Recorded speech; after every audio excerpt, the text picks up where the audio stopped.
Hi, I'm Saf and welcome to Visa Vibe Kolkata. আপনাদের সামনে আবার একটি নিউ ভিসা আপডেট নিয়ে চলে এসেছি।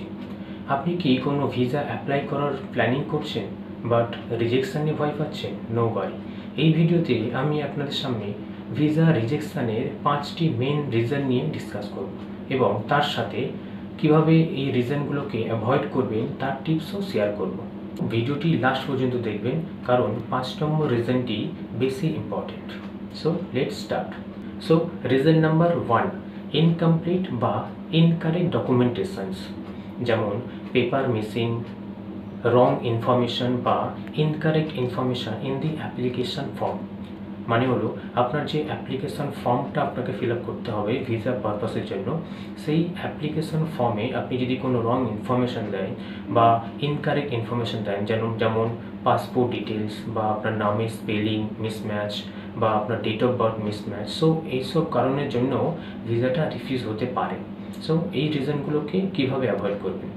So tips number 1, always double check your applications. মানে আপনি যে অ্যাপ্লিকেশান ডকুমেন্টসগুলো সাবমিট করবেন, যে অ্যাপ্লিকেশান ফর্মটা সাবমিট করবেন, সেইগুলোকে বারবার রিচেক করবেন যাতে কোনো ভুল না হয়। Tips number 2, follow updated embassy or VFS checklist. কারণ এমবাসি বা ভিএফএস চেকলিস্টগুলো তারা আপডেট করতে থাকে। সো আপনাকে ভিসা সাবমিট করার আগে বা অ্যাপ্লিকেশান ফিনিশ করার আগে চেকলিস্ট যেগুলো আছে সেগুলো আপডেটেড চেকলিস্ট ভিএফএস পোর্টাল বা এমবাসির ওয়েবসাইট থেকে ডাউনলোড করে রিচেক করতে হবে। So tips number 3, don't submit fake documents. মানে হলো আপনার যে পারপাসে আপনি অ্যাপ্লাই করছেন সেই পারপাস রিলেটেডই আপনাকে ডকুমেন্টস সাবমিট করতে হবে। যদি আপনি কোনো রং ডকুমেন্টস সাবমিট করেন বা ফেক ডকুমেন্টস সাবমিট করেন, তো এই রিজনগুলোর জন্য আপনার ভিসাটা রিজেক্ট হতে পারে। সো অলওয়েজ মেক শিওর আপনি অরিজিনাল ডকুমেন্টস সাবমিট করবেন। রিজন নাম্বার 2, ইনসাফিসিয়েন্ট ফান্ড বা ল্যাক অফ ফাইন্যান্সিয়াল ডকুমেন্টস। মানে হলো আপনি যে দেশের ভিসা অ্যাপ্লাই করছেন সেই দেশের গভর্নমেন্ট বা এমবাসি এটা দেখতে চায় যে আপনার ব্যাংকে যে ব্যালেন্সটা আছে সেই ব্যালেন্স দিয়ে আপনি আপনার হোল ট্রিপটাকে এফোর্ড করতে পারবেন কিনা বা কভার করতে পারবেন কিনা। যদি আপনার ব্যাংক ব্যালেন্স কম থাকে বা কোনো ফাইন্যান্সিয়াল ডকুমেন্টস মিসিং থাকে তাহলেও আপনার ভিসা রিজেক্ট হতে পারে। সো এই ডকুমেন্টেশনগুলো বা এই রিজনটাকে কীভাবে অ্যাভয়েড করবেন তার জন্য টিপস নাম্বার 1, আপনার যে ব্যাংক স্টেটমেন্ট আছে সেখানে মিনিমাম 3 মান্থস একটা স্টেডি ব্যালেন্স মেনটেন করতে হবে এবং সেই 3 মান্থসের ব্যাংক স্টেটমেন্টই আপনাকে সাবমিট করতে হবে। টিপস নাম্বার 2, আপনাকে যদি কেউ স্পন্সর করে তাহলে সেই স্পন্সরশিপ লেটারও লাগবে, বাট সেই স্পন্সরশিপ লেটারটা অরিজিনাল লাগবে এবং তার সাথেও যে আপনাকে স্পন্সর করছে তার ফাইন্যান্সিয়াল ডকুমেন্টসও সাবমিট করতে হবে। Reason number 3, suspicious travel history বা ড্যামেজ পাসপোর্ট। মানে হলো আপনার যদি কোনো ওল্ড ভিসা রিফিউজাল থাকে বা আপনার যদি কোনো ভিসাতে ওভার স্টে থাকে বা পাসপোর্ট ড্যামেজ থাকে, এইসব কারণেও আপনার ভিসাটা রিজেক্ট হতে পারে। সো এই রিজনগুলোকে কীভাবে অ্যাভয়েড করবেন? Tips number 1, be honest about your past refusal. মানে আপনি যখন ভিসা অ্যাপ্লাই করবেন এবং যখন একটা আপনার পার্সোনাল কভার লেটার আপনি সাবমিট করবেন সেখানে আপনাকে পাস্ট রিফিউজালের ব্যাপারে ক্লিয়ারলি মেনশন করতে হবে যাতে এমবাসি জানতে পারে যে আপনার পাস্ট ভিসাটা রিফিউজ হয়েছিল এবং তার রিজনটা কী। সো এটার জন্য এমবাসি ইজি হবে আপনাকে আইডেন্টিফাই করার জন্য এবং আপনাকে ভিসাটা দেওয়ার জন্য। Tips number 2, renew passport. মানে ওল্ড পাসপোর্ট, আপনার যে ড্যামেজ পাসপোর্টটা আছে সেটাকে রিনিউ করতে হবে। মানে পাসপোর্টের মধ্যে যদি কোনো পেজ ড্যামেজ থাকে বা পাসপোর্টের যে বায়ো পেজটা থাকে যেখানে যেটা ল্যামিনেট করা থাকে, যদি সেই ল্যামিনেশনটা রিমুভ হয়ে যায় বা আপনার ফার্স্ট পেজ বা লাস্ট পেজ যদি ড্যামেজ হয়ে যায়, তো সেক্ষেত্রে আপনার এটা বেটার হবে যদি পাসপোর্টটা রিনিউ করে ভিসা অ্যাপ্লাই করুন, না হলে এর জন্য আপনার ভিসাটা রিফিউজ হতে পারে। Tips number 3, provide a clear travel plan or return tickets.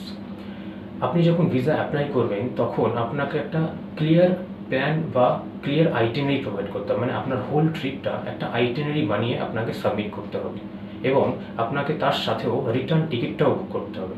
কারণ আপনি যখন পুরো হোল আইটিনারিটা দেখাবেন তখন এমবাসি ইজি হবে যে আপনি কোন কান্ট্রিতে যাবেন বা কোন কান্ট্রিতে গিয়ে কোথায় থাকবেন, কোন হোটেলে থাকবেন, পুরো ট্রিপটা একটা ডিটেলস যদি আপনি আইটিনারি বানিয়ে দিতে পারেন তাহলে এমবাসি ইজি হবে আপনাকে ভিসাটা দেওয়ার জন্য। Reason number 4, purpose mismatch. মানে হলো আপনি আপনার অ্যাপ্লিকেশনে যদি একরকম ডিটেলস দেন এবং আপনার ডকুমেন্টস যদি আর এক রকমের দেন তো সেক্ষেত্রেও এমবাসি আপনার ভিসাটা রিফিউজ করতে পারে। সো এর জন্য টিপস হলো আপনাকে মেক শিওর হতে হবে যে আপনার ডকুমেন্টেশন, বুকিং কনফার্মেশন এবং অ্যাপ্লিকেশন ফর্ম এবং ইনভিটেশনের মধ্যে পারপাসটা যেন ম্যাচ হয়, মানে অল ডকুমেন্টসের মধ্যে পারপাসটা যেন ম্যাচ হয়। যেমন হলো আপনি ধরুন ট্যুরিজমের জন্য অ্যাপ্লাই করছেন, বাট আপনি বিজনেস মিটিংয়ের একটা ইনভিটেশন ডকুমেন্টের মধ্যে দিয়ে দিয়েছেন।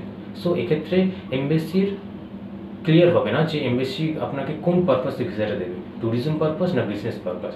সো এমবেসি কনফিউজড হয়ে গিয়ে আপনার ভিসাটাই রিফিউজ করে দেবে। So last and final and important reason number 5, poor visa interview.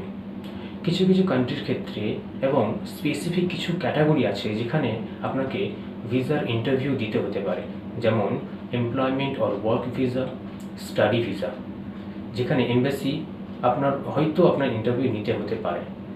এবং বেশিরভাগ ক্ষেত্রে এখানেই ক্যান্ডিডেটরা নার্ভাস হয়ে পড়ে এবং তার জন্য ইনকমপ্লিট বা রং আনসার দিয়ে থাকে। সো এই রিজনের জন্য বেশিরভাগ ভিসাগুলো রিফিউজ হয়ে থাকে। সো আপনি কিভাবে এই রিজনটাকে অ্যাভয়েড করবেন, তার জন্য টিপস নাম্বার 1, বি কনফিডেন্ট। মানে আপনি যে পারপাসে যাচ্ছেন এবং ভিসা ইন্টারভিউ দেওয়ার আগে আপনাকে পুরো ভিসা রিলেটেড অল ডিটেলস আপনাকে স্টাডি করে তারপরে ইন্টারভিউ দিতে যাওয়া উচিত, তাহলে আপনি আপনার নিজের উপর কনফিডেন্ট থাকবেন। Tips number 2, be honest. আপনি যে পারপাসে যাচ্ছেন সেই পারপাস রিলেটেডই যদি কোয়েশ্চেন করে তাহলে অনেস্টলি আনসার দেবেন, মানে কোনো ফেক আনসার বা কোনো রং আনসার দেবেন না, কারণ এর জন্য এটা একটা বড় এফেক্ট ফেলতে পারে আপনার ভিসার ইন্টারভিউর উপর এবং সেটা রেজাল্ট হবে কি আপনার ভিসাটা রিজেক্ট হয়ে যাবে। Tips number 3, practice answering some basic questions like number 1, why are you travelling. মানে আপনি কেন ট্রাভেল করছেন, আপনার রিজনটা কি, মানে পারপাসটা কি, এটা আপনাকে ক্লিয়ার করে বলতে হবে। Number 2, why have you selected that country. মানে আপনি ওই কান্ট্রিটাই কেন সিলেক্ট করেছেন, মানে আপনি ধরুন স্টাডির জন্য যাচ্ছেন বা ওয়ার্কের জন্য যাচ্ছেন, তো আপনি ওই কান্ট্রিতেই কেন ওয়ার্কের জন্য যাচ্ছেন, কেন কাজের জন্য যাচ্ছেন, তো তার রিজনটা আপনাকে ইন্টারভিউ যাওয়ার আগে একটু স্টাডি করে নিতে হবে যে হ্যাঁ ওই কান্ট্রিতে কী কী স্পেসিফিক ভালো কিছু আছে বা ওই কান্ট্রিতে স্যালারি কি বেশি আছে, সো যেগুলো আছে, যে পয়েন্টগুলো আছে সেগুলো আপনাকে ইন্টারভিউ যাওয়ার আগে একটু প্রিপেয়ার হয়ে নিতে হবে। Question number 3, how long will you stay over there. আপনি ওখানে কতদিন থাকবেন, মানে কত ডিউরেশন কী আছে, সো সেইটা আপনাকে আপনার যে পারমিট আছে, মানে স্টাডির যে ডকুমেন্টস আছে বা ওয়ার্কের যে পারমিট আছে সেই পারমিটের যে ডিউরেশনটা থাকবে এক্স্যাক্ট সেই ডিউরেশনটা আপনাকে মনে রাখতে হবে এবং ইন্টারভিউতে সেই ডিউরেশনটাই আপনাকে বলতে হবে। Number 4, who's sponsoring you. মানে আপনি যে যাচ্ছেন, আপনি ধরুন কাজের জন্য যাচ্ছেন, তো আপনাকে কে স্পন্সর করছে, মানে আপনার ট্রিপটা বা ওখানে গিয়ে আপনি যদি কাজের জন্য হয় তাহলে আপনাকে বলতে হবে যে কোম্পানি আপনাকে স্পন্সর করছে, এবং আপনি যদি স্টাডির জন্য যান তাহলে এটাও আপনাকে বলতে হবে যে স্টাডির জন্য আপনাকে কে স্পন্সর করছে ফ্রম ইন্ডিয়া, মানে ইন্ডিয়া থেকে কে আপনাকে স্পন্সর করছে, আপনার পেরেন্টস বা আপনার রিলেটিভ যে স্পন্সর করছে আপনাকে সেটা ইন্টারভিউতে একদম ক্লিয়ার করে বলতে হবে।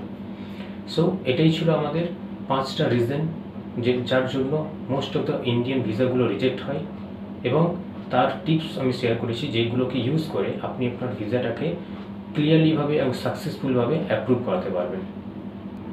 সো এই ভিডিওটি যদি আপনার কোনো হেল্পফুল হয়ে থাকে বা আপনার কোনো কাজে লেগে থাকে সো প্লিজ একটা লাইক করে দেবেন এবং ফ্রেন্ডস ও রিলেটিভের সাথে শেয়ার করে দেবেন যারা অলরেডি ভিসা অ্যাপ্লাই করেছে বা ভিসা অ্যাপ্লাই করার প্ল্যানিং করছে। এবং যদি আপনি ফেসবুক ও ইনস্টাগ্রাম থেকে দেখে থাকেন সো প্লিজ এই চ্যানেলটিকে ফলো করবেন, এবং যদি ইউটিউব থেকে দেখে থাকেন প্লিজ চ্যানেলটিকে সাবস্ক্রাইব করে দেবেন, সো যাতে করে নিউ আপডেট ভিডিওটা সবার আগে আপনার কাছে চলে যায়। Thank you and best of lakh.